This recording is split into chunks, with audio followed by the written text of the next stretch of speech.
Hello, good day and welcome. I'll be answering NECO 2020 Health Education Past Question 59. Which of these is not an objective of consumer education? 2. A. Seek formal redress for complaints. B. Reduce dishonest claim by producers. C. Punish erring manufacturers. D. Provide accurate information to the public. And E. Be able to make better choices. Now, consumer education. Consumer education can simply be defined as the enlightenment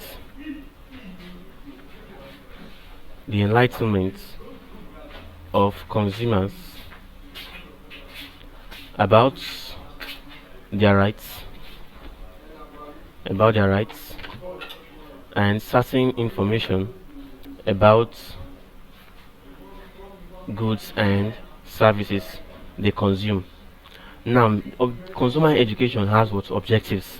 Now, these objectives include to seek formal redress for complaints, which is correct, to reduce dishonest claim by producers, which is correct, to provide accurate information to the public, yes, pertaining any goods or service, correct, and to be able to what make better choice, that is choice of what product, choice of goods and services, which is correct.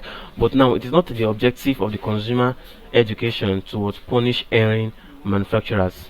Punishment of erring manufacturers is not part of the objective of what consumer education, because consumer education deals with what does deals totally with what the consumers.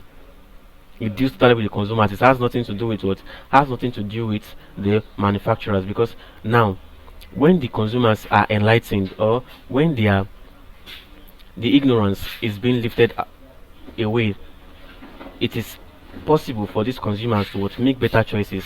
Now, by them making better choices, it reduces what dishonest claim by producers. Since the consumers are now enlightened about the products, now the producers can now make honest claims about their products. But punishing or of erring manufacturers now is not under the scope of consumer education, because that is not what they are concerned. So therefore, that is the answer to this question. It is not an objective of consumer education. So option C is the correct answer to this question. Thank you and God bless you. And just subscribe to the channel for more videos and past questions.